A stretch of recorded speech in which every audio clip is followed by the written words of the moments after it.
Good evening and welcome to the Garfield Heights City School District regular board meeting. Today is Monday, September 18th, 2023. I call this evening's meeting to order.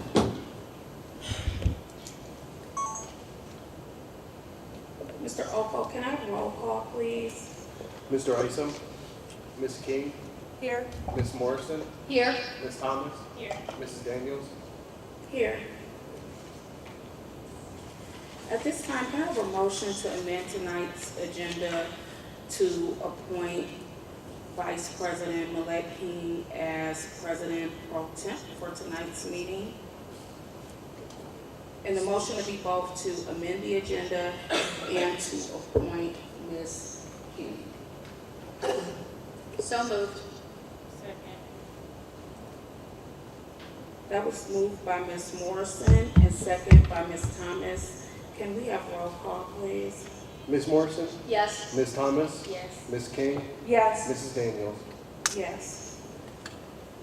By the vote of 4 yeses, Ms. King has been appointed the President Pro Tem for tonight's meeting. Can I get a motion to adopt tonight's agenda? So moved. Second. Mr. Oko, that was moved by Ms. Thomas and second by Ms. Morrison. Can I get roll call, please? Ms. Thomas, Yes. Ms. Morrison, Yes. Mrs. Daniels, Yes. Ms. King. Yes. At this time, I would like for us to have a moment of silent reflection followed by the Pledge of Allegiance. And that will be led by Ms. Thomas.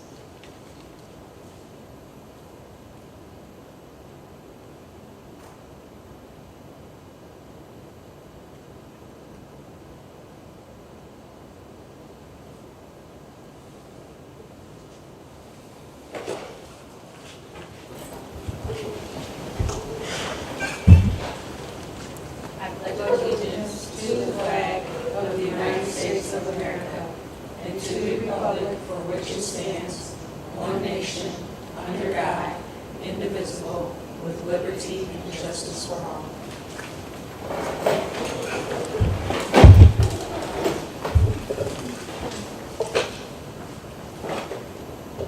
Can I get a motion to approve the minutes from the special board meeting of August 14th, 2023, and the regular board meeting of August 21st, 2023, as presented?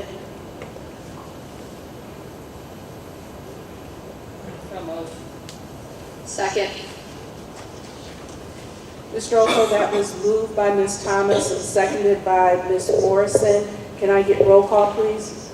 Ms. Thomas, Yes. Ms. Morrison, Yes. Mrs. Daniels, Yes. Ms. King. Yes.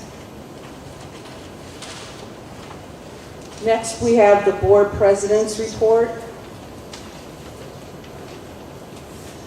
The Garfield Heights City Schools has safely and successfully returned to classes for the 2023-2024 school year. And on behalf of the Board of Education, we congratulate Dr. Reynolds, his administrative team, and the entire staff of the school district for making the kickoff so meaningful. Members of the Board of Education have visited the various school buildings in our district to observe firsthand the academic rigor underway and the tenacity of our Garfield Heights students, balanced with the very caring and welcoming demeanor of our staff.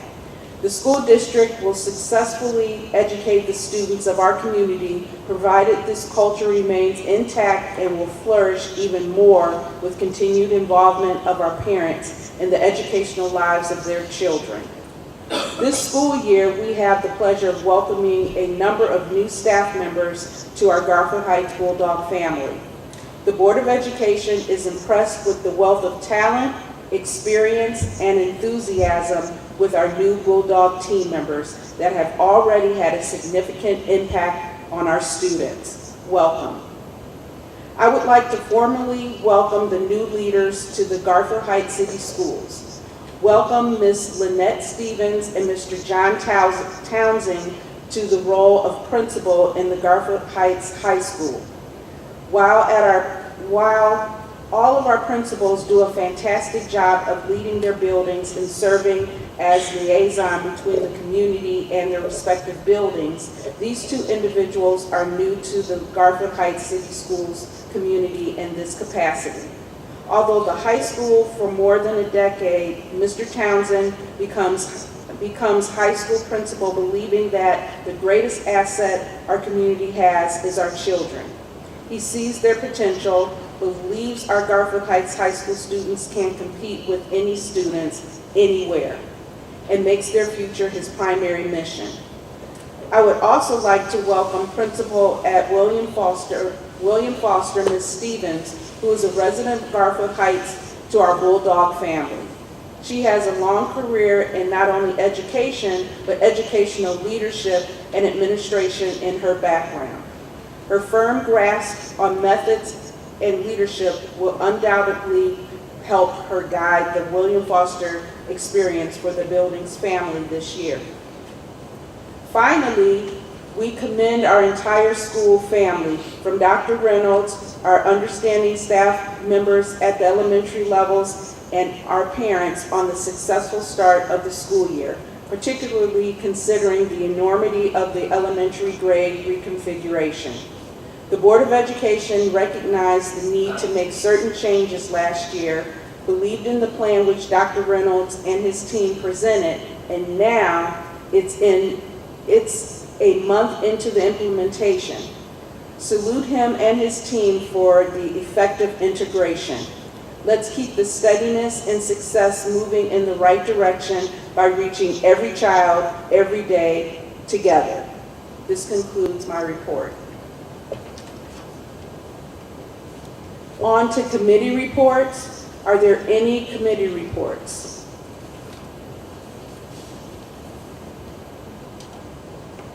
I have a committee report for Wellness Liaison and also a committee report for Finance. And Ms. Morrison?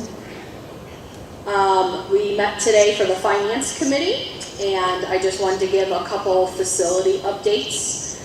We have a current project going on at the middle school that should be wrapped up within the next couple weeks. And then we have a couple of new projects coming. We're going to be putting windows in at the middle school. Maple Leaf needs a new chiller, and that is looking to be about a $1.2 million expenditure for us, and that will be all done with ESSER funds. And as the wellness report, the recent purchases made were new footballs, volleyballs, and soccer balls, along with other basic equipment. They undertook the refurbishing of football helmets, and they procured new girls' basketball uniforms. In football, we achieved a significant victory last Friday, defeating East Lake North 14-13 on senior night, improving our season record to 3-2. Currently, we hold the 8th rank in our region, with 16 teams qualifying for the playoffs. Our soccer team successfully scored its first goal of the season and has 2 upcoming games this week. Notable achievements in volleyball include our freshman team winning the Freshman Invitational 2 weeks ago, and our varsity team finishing as runners-up in the Varsity Invitational this past weekend. In golf, we've resurrected the school's golf team, a program that hasn't been active in years. We have over 6 kids participating and aim to assemble a full team by next year. And they are also looking into adding a boxing club, which was a recommendation made by a current senior at the high school. This concludes my reports. Thank you. Thank you, Ms. Morrison. Are there any other reports? Madam President, I have a report. Yes, Ms. Thomas? I have a report for Cuyahoga Valley Career Center. We met on August 31st. Opening day for our students was August 23rd. We recognized a fellow board member, Jackie Arndt. She received the 2023 OSBA Aptitude Award. We discussed some business with the state in regards to our growth at CVCC. They have asked us to work with them on some projects with employers. So we had a discussion about that and the capacity that it will take at CVCC, so some different changes that we'll have to make. Within that, we have 3 new programs that are ready to launch. We had a discussion about our all boards dinner. You guys will be receiving invitations for that soon. We were also approved in adult education to be a provider for foster care training. So we have a partnership with the county to train youth who are aging and in foster care.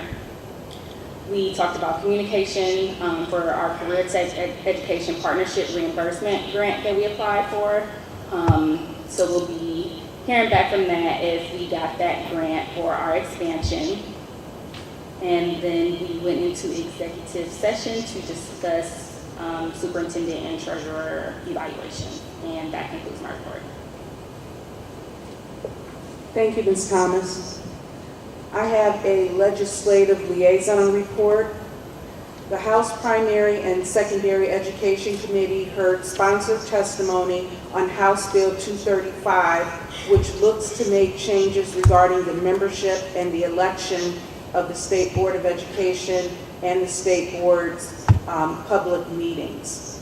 I also have the legislative platform for OSBA, which we will be voting on in session at the Capitol Conference in November. So there are no major changes like there were last year. There's one addition that will be up for a vote to be added to the platform, and it's under state report card, and it reads as follows. Allow students with disabilities on an IEP who have met all graduation requirements and who wish to continue their education, which means that they will defer their diploma, to count as a graduate using the graduation rate formula for their school and district. Allow students with disabilities on an IEP who continue their education, defer their diploma, to maintain all supports provided by federal law. So from what I've reviewed in the platform, these are the only changes that are being made at this time. We, instead of having the meeting at 8 in the morning, the day of the business meeting, we're actually having the run through to take a look and to give us any additional updates. That's going to happen the Thursday before we go to Capitol Conference. So at that time, if there's anything that I've missed in here, I'll be able to update you. You can also access the entire platform on the OSBA website if anybody is interested in taking a look at the entire platform. And with that, that's the end of my report. Any other reports? All right, we're going to move into our presentations, and I will turn the floor over to Dr. Reynolds. Thank you so much.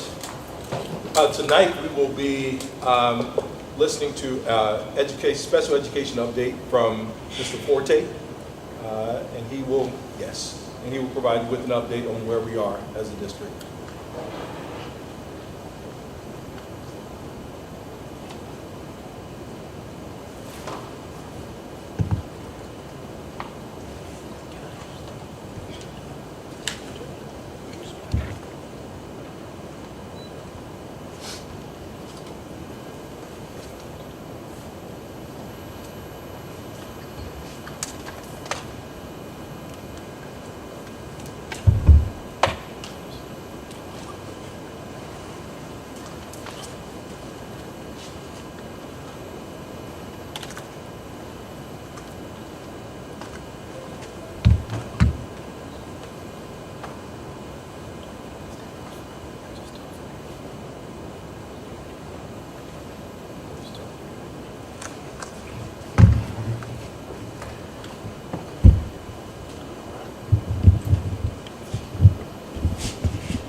right, good evening all.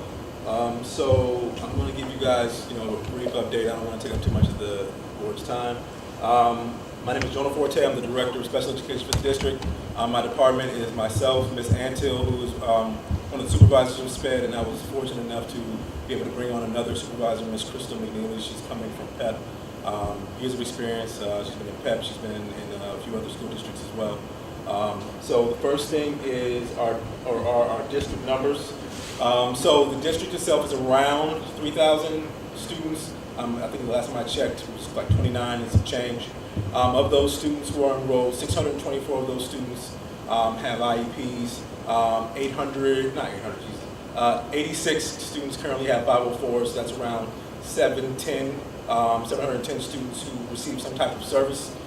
Just like last year, that number is bound to fluctuate. To give you a little bit of a peek, last year when the year started, we had around 620 students on IEPs. By the end of the year, we had 750. So the numbers, we're a transient community, so the numbers are going to fluctuate as the year goes on. It's going to ebb and flow. We went up 50, we dropped back down like 40. So currently of these students, 100 of these students are in a restrictive space. I'll talk about that in a minute. Who are we? Who do we serve? So the SPED department, we have intervention specialists, speech and language pathologists, occupational therapists, physical therapists, paraprofessionals, and the school psychologists. These will all be professionals that fall under the SPED umbrella. We have professionals hired outright through us that are our own staff members. We also outsource for some of our positions.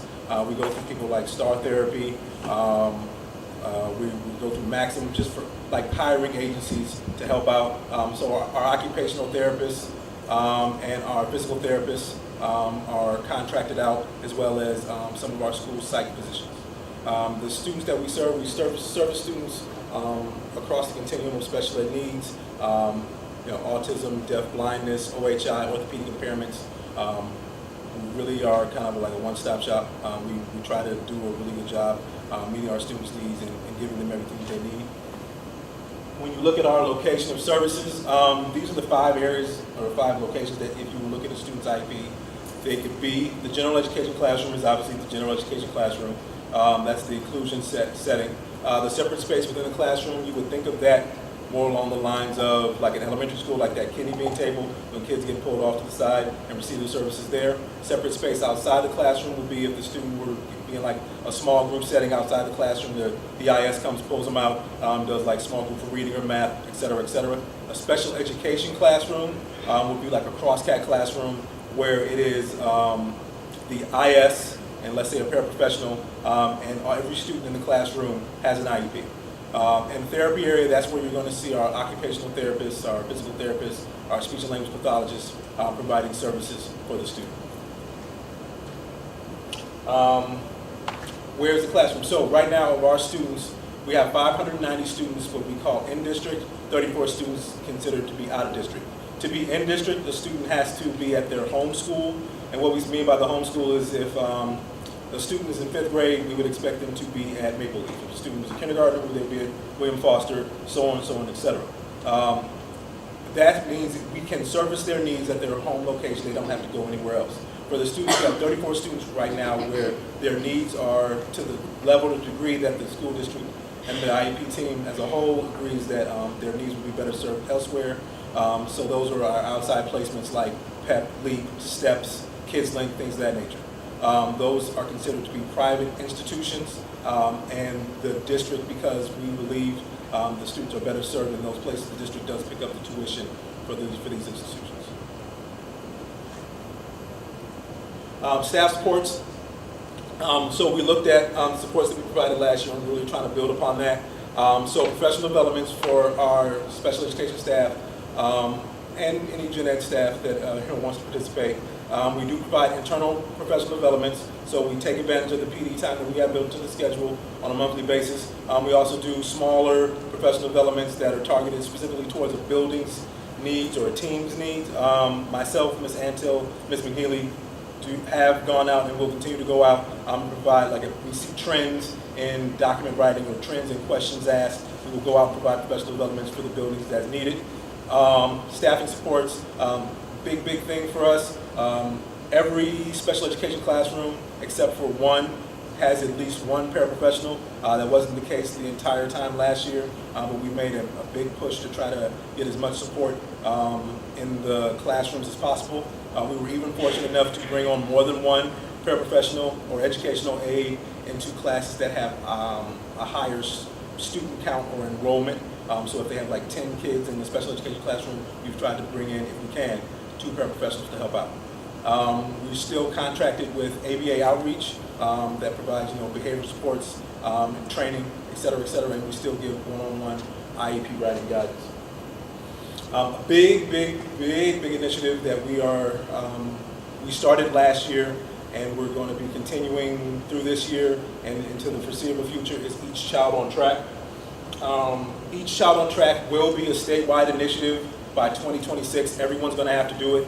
It's meant to increase sped graduation across the board. As you know, graduation for special education students is an indicator and is part of our special ed profile. So this is going to be done through a series of scheduled data pools. So after the end of every quarter, students' data will be pulled and gone through just to determine which students are in need or at risk to try to put plans in place ahead of time before the end of the year comes and you really can't do anything. It's focused primarily on the high school students, and the 3 areas that will be looked at will be attendance, behavior, and achievement. Attendance, now, I said there's going to be data pulls at the end of each quarter, so there will be a plan at the end of each quarter. So I think it's the week after grades come out, attendance will be looked at, behavior data, and the achievement data, which will, the students' grades will be looked at. If a student has failed a class, they have to go on like an action plan. If a student has been suspended only once, they have to have an action plan. If a student has missed 10% of that quarter, so that's 4 days, they have to have an action plan. So it is possible for a student to have 3 different action plans running, but if that's what it takes so the student doesn't fall behind or receive more adverse consequences, then that's what we'll have to take. As I said, it happens at the end of each quarter, so it may be possible for a student to be on the action plan the first quarter and not be on the action plan the second one because it's a whole new quarter. But you will also be able to see if there are trends. So if the student has attendance the first quarter, attendance the second quarter, attendance the third quarter, and they're on all 3 plans, you know the steps that you took to remedy the situation. You'll be able to see if they bore fruit or not. And so this last slide, I kind of piggybacked off of what Dr. Reynolds said earlier, but so Dr. Reynolds said that data should not be used primarily as an autopsy. Now, I looked up pictures for the slides for autopsy, but I figured it would be too morbid, so I went with archaeologists and engineers. So when you're an archaeologist, you look at the data, you're looking at all the evidence, but it's over with. Like the civilization's gone, you can't really do anything with it.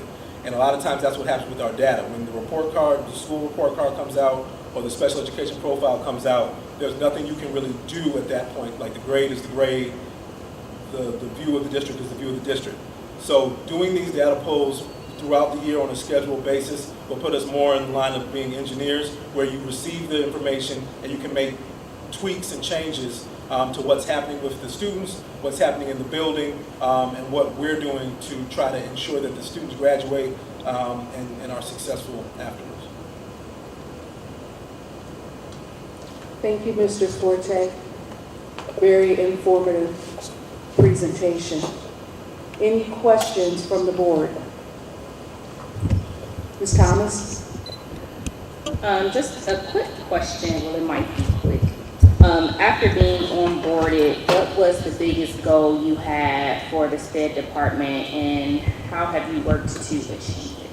The biggest goal I had for the SPED department was to make sure that everyone was up to date as far as like legal practices and SPED practices.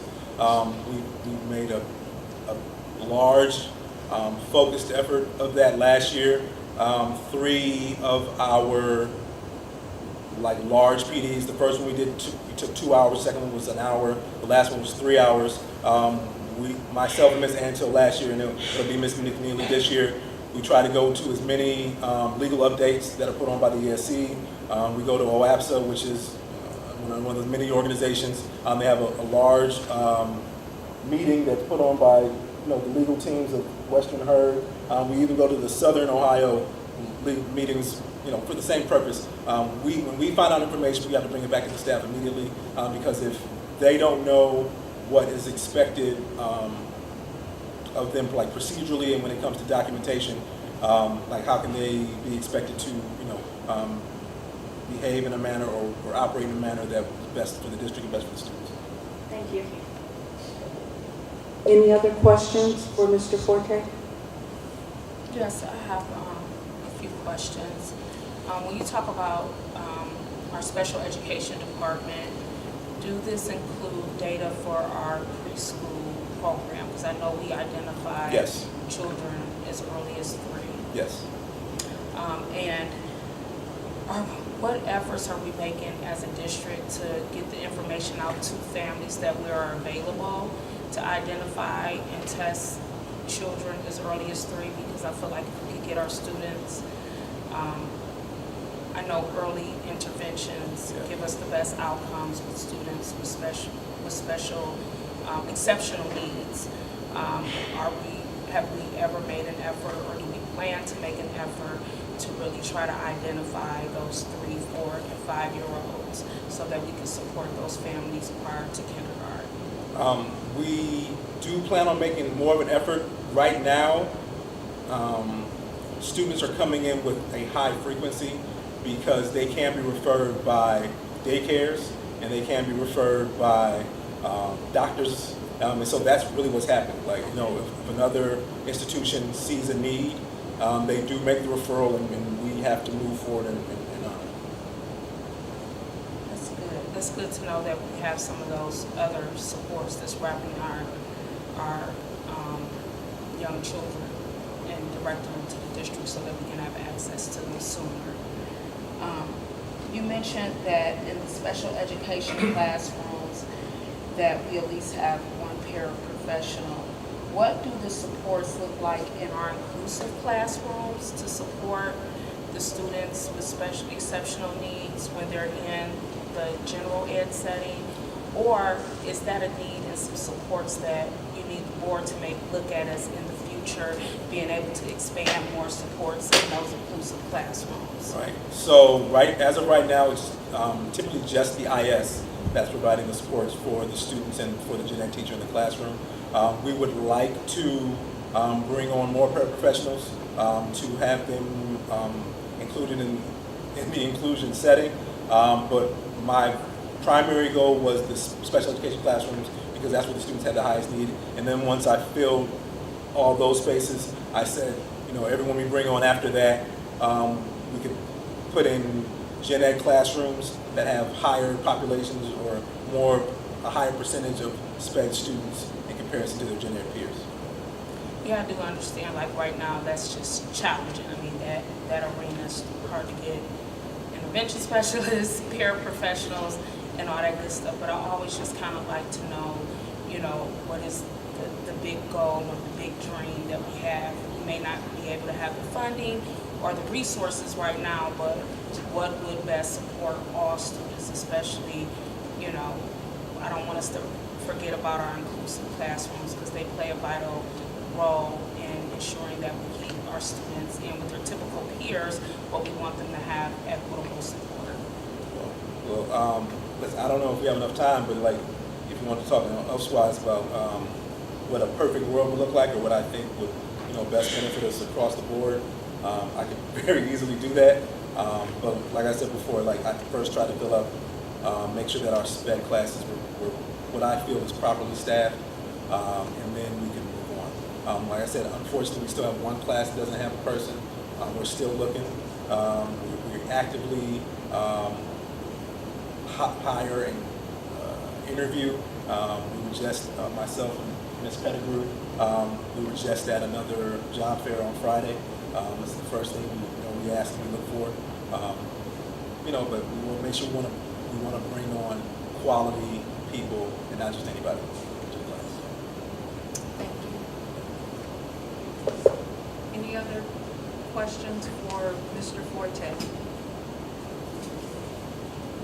All right, thank you. very much for your time this evening, and again, very informational presentation. Thank you. All right. We're going to move on to Superintendent's report. Dr. Reynolds? Thank you, Madam Vice President. In the first few weeks of school, they're underway and in a successful manner, where students and staff and our community stakeholders are truly excited about what they're learning, enthusiastic about being in school, and preparing for their respective futures. This month's report must include a sincere word of gratitude to our community partners for their help to make educational learning experience in a fun and creative way part of the educational experience for all of our students. First, as many of you have read in the neighborhood news, the Cleveland Browns Foundation, as a part of the Stay in the Game initiative, have helped to create an innovative, positive, and productive Stay in the Game room at Maple Leaf.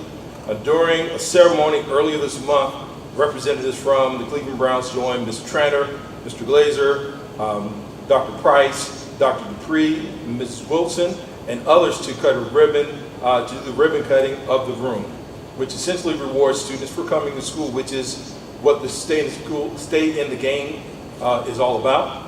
And students are incentivized to attend school, to behave in an inspiring manner, and to show quality behavior throughout the school day. Now, students throughout the school who do this will have an opportunity to visit the Stay in the Game room and play constructive games, take a mental break, and more. Thank you to the Cleveland Browns Stay in the Game initiative. Early in September, our high school students recently participated in a highly and positive charged assembly and to observe and the awesome spirit and pride and patriotism from the United States Navy Fleet's Force Band. This is a 4-star edition, who visited the building as a part of Navy Week. The performance included a blend of rock and hip hop and helped our students and our staff to, in a collective way, to show civic pride in America. So thank you to Ms. Ward and Mr. Pope for their coordination of this event. A very interesting and formative student engagement opportunity is taking place at the Garfield Heights High School under the leadership of Mrs. Nika Sharp, a veteran instructor here in the district and a current intervention specialist. Named Force, this group of students and Mrs. Sharp are playing an integral part in harnessing the conflict resolution and healing powers of students interacting in a peer-to-peer level to add support for students and to help positively and calmly de-escalate conflicts. Now, approximately 30 high school students came together late last school year who compassionately desired to intervene in the lives of their fellow students and participate in peer mediation training with experienced adult trainers. This year, when conflict emerges among students, they will have an option to seek resolution in a peer-to-peer setting with student-led mediation. Overseen by Mrs. Sharp and 4 other adult supervisors, the program's intention is to allow the caring, age-appropriate listening ear of fellow high school students to help resolve conflicts with each other. This innovative technique is just one of the ways that we're meaningfully engaging our students, and you will hear a lot more about this in the future as well. It's these type of events that get high school students and all students of Garfield Heights focused on their futures and also focused on the global world around them. We want our students to grow with Garfield and truly be prepared for opportunities that await them. Finally, this Thursday, September 21st, the annual Father's Walk will take place in and around the area. And the Garfield Heights City Schools is proud to participate in the supporting and need for our fathers and father figures in the lives of our students to participate as well.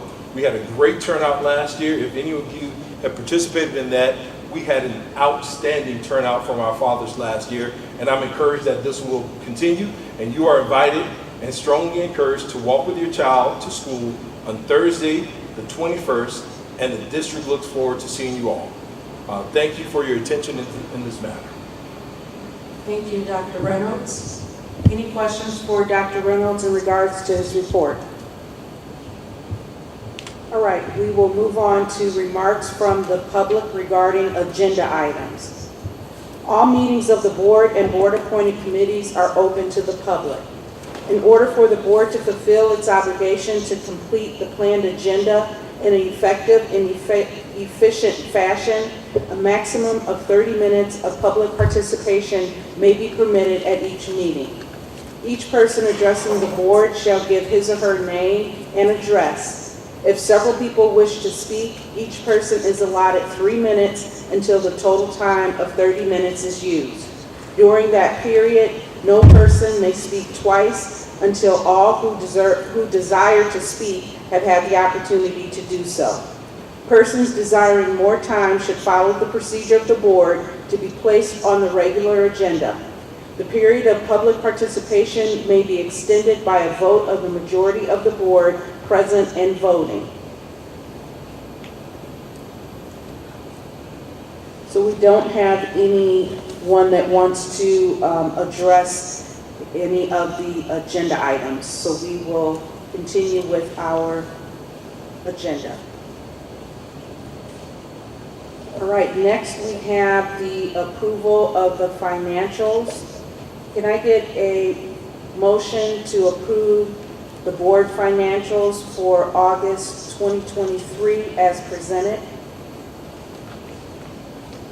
So moved. Second. Is there any discussion?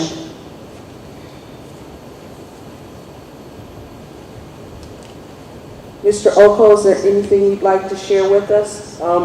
It's just another steady month for us in August. We, again, should see some changes as we come through in the fall in October. Again, the state updated the base cost from 33% of funding for the Fair School Funding Plan to 50% in August. It didn't really change the effect of our foundation payments, given that they're still working on enrollment numbers from June. Those updates, as well as the very critical base cost input expenditure updates, will come in October. Again, I'm looking at some of these items. Different things hit our district expenditure-wise. If we're making larger purchases 1 month, it's going to show and throw variance off. I think the important thing to look at is how we're doing compared to our forecast totals from May, and then looking forward to our forecast in November and how we're going to look at doing that moving forward. Thank you, Mr. Oko. Are there any questions for Mr. Oko? All right, Mr. Oko, that was motioned by Ms. Thomas and second by Ms. Morrison. Could I get roll call, please? Ms. Thomas? Yes. Ms. Morrison? Yes. Mrs. Daniels? Yes. Ms. King? Yes. Next, can I get a motion to approve the board resolution 2023-28, return of advance transfer? So moved. Second. Any discussion? Mr. Oko, anything you want to tell us on this agenda item? Yeah, this is just a transfer that we do. In June, we have to transfer money into funds that are advance money in when they overspend, and the state budget won't kind of reimburse them until the summertime. So our auxiliary funds of St. Benedict and Trinity overspent on their 2-year biennium budget. The state issues their payments in late August. So for us to be able to advance the money back that they overspent, that we covered from general fund expenditures, this is that motion. This is that resolution for that. Thank you. Any questions for Mr. Oko or discussion? All right, Mr. Oko, that was moved by Ms. Morrison and seconded by Ms. Thomas. Can I get roll call, please? Ms. Morrison? Yes. Ms. Thomas? Yes. Mrs. Daniels? Yes. Ms. King? Yes. Can I get a motion to move and waive the reading of 8.3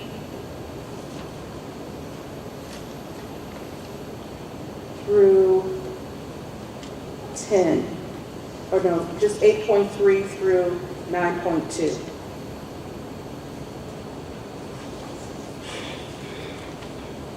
So moved. Second. That was moved by Ms. Morrison, second by Ms. Thomas. Is there any discussion? Mr. Oko, that was motioned by Ms. Morrison and second by Ms. Thomas. Can I get roll call? Ms. Thomas, Yes. Ms. Morrison, Yes. Mrs. Daniels, Yes. Ms. King. Yes.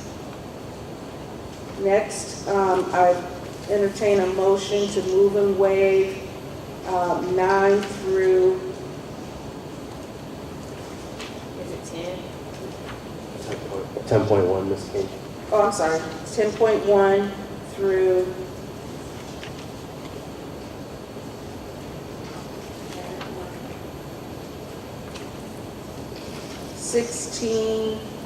16.1.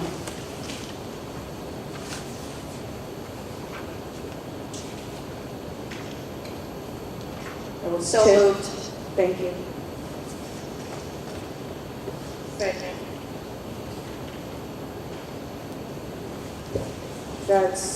Was moved by Ms. Morrison and second by Ms. Thomas. Is there any discussion?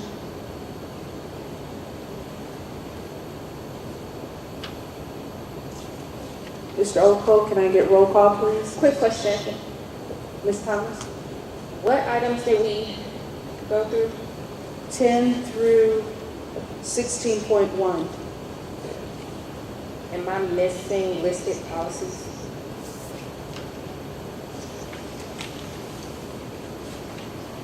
There's no There- policies on the agenda. Yeah, there's no, thank you. So that would be through 15.1. So there's no policies on the agenda this evening. So it's 10 through 15.1. Thank you, Ms. Thomas.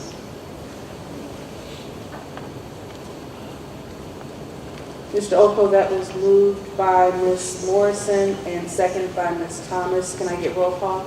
Ms. Morrison, Yes. Ms. Thomas, Yes. Mrs. Daniels, Yes. Ms. King. Yes. Next, could I get a motion to move and waive 17 through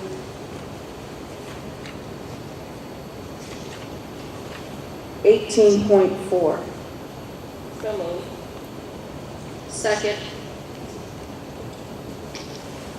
That was moved by Ms. Thomas, second by Ms. Morrison. Is there any discussion?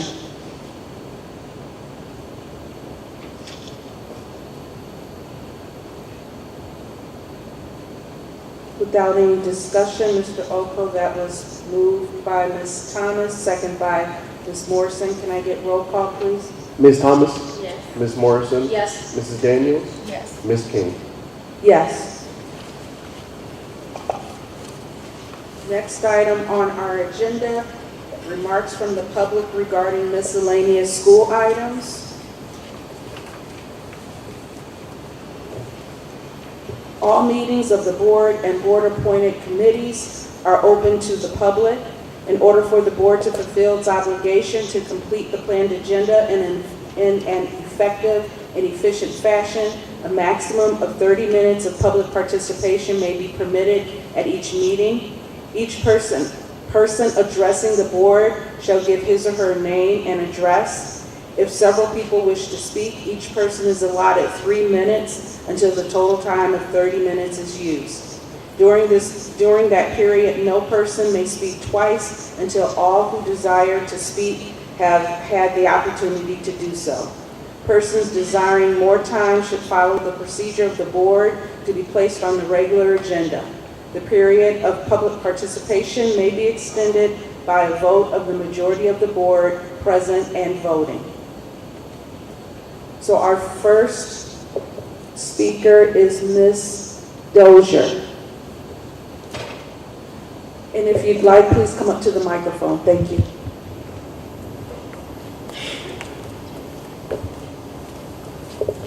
Hi, I'm Chloe Urban Dozier. I stay at 9518 Crackman Boulevard.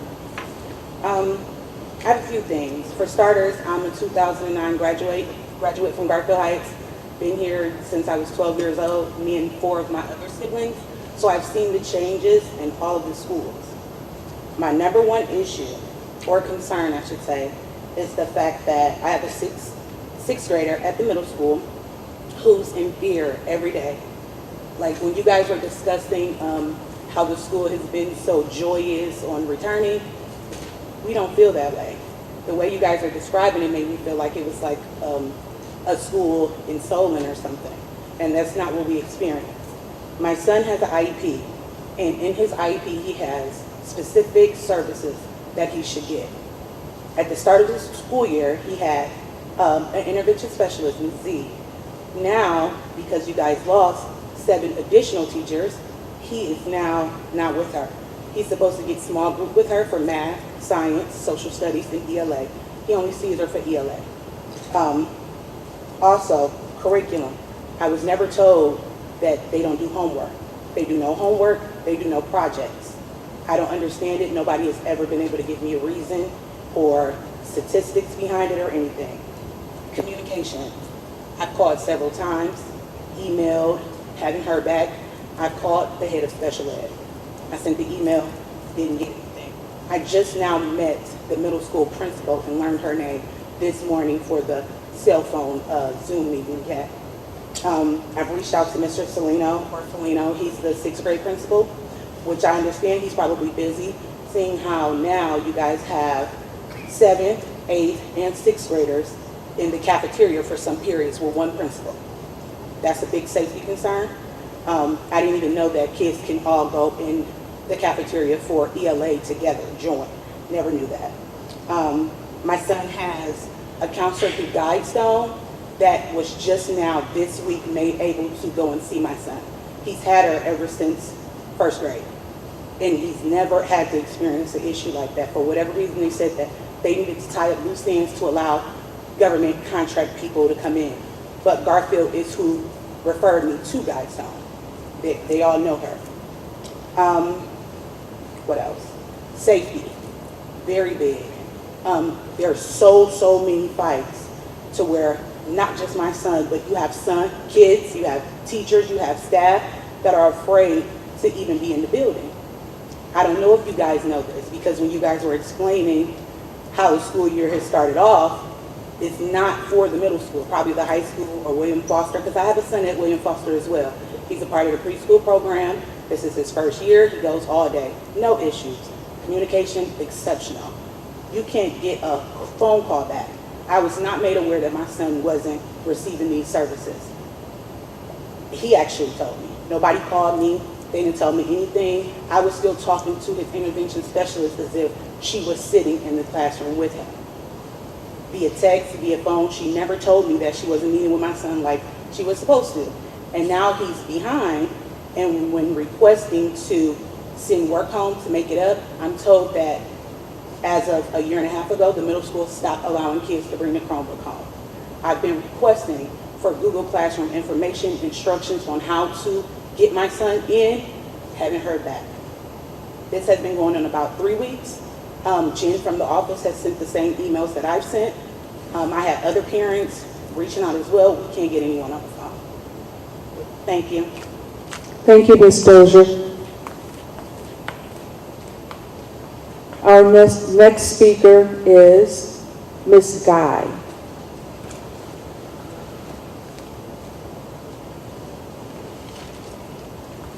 Hi, my name is Jessica Guy. I reside at 6091 Turney Road. A little bit of backstory. I have 2 kids in William Foster. They were both 3- and 4-year-old preschoolers. My daughter should be her 1st year in kindergarten. First off, I want to start with saying I don't know what I don't know. And that video was very informative to me, but I also learned that LPNs and nurses are not listed under services being offered. But for my daughter's IEP, it's required. I'm like shaking. My daughter had brain surgery in July, and the hospital, as a part of her rehabilitation, had to do a re-entry to the school building. They started requesting meetings from the school months before, like prior to school starting.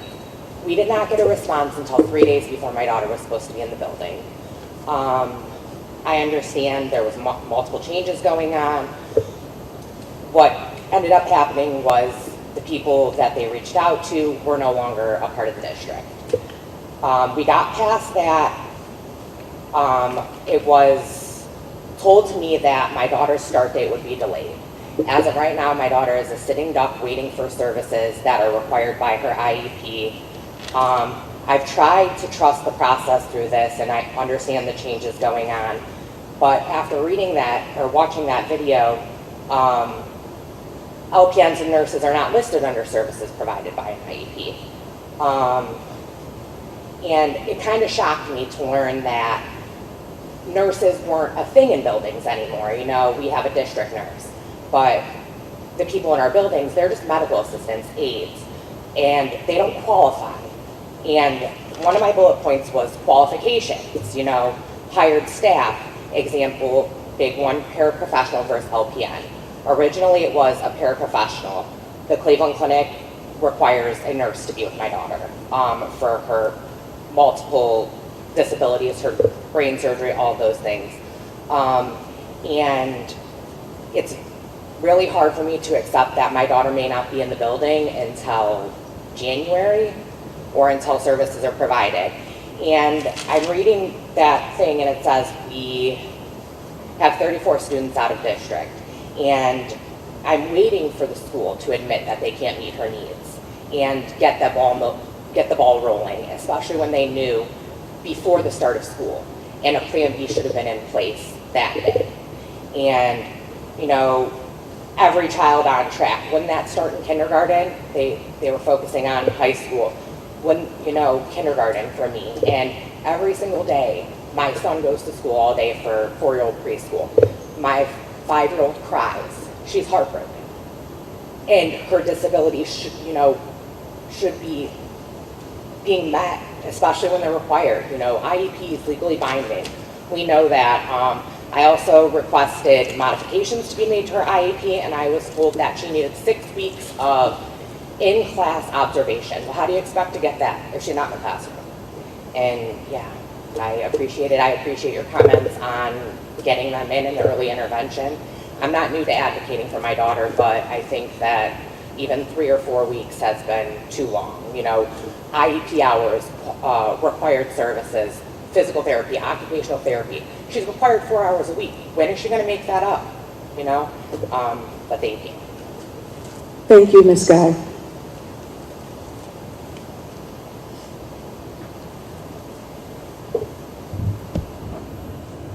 Our next Board of Education meeting, we have a special board meeting on October 9th, 2023 at 6 p.m. Our next regular board meeting is at 6 p.m. October 16th at Garfield Heights Middle School. Can I get a motion to adjourn tonight's meeting? So moved. Second. Mr. Oko, that was moved by Ms. Thomas and second by Ms. Morrison. Can I get roll call, please? Ms. Thomas? Yes. Ms. Morrison? Yes. Mrs. Daniels? Yes. Ms. King? Yes. Our meeting is adjourned as of 7:01.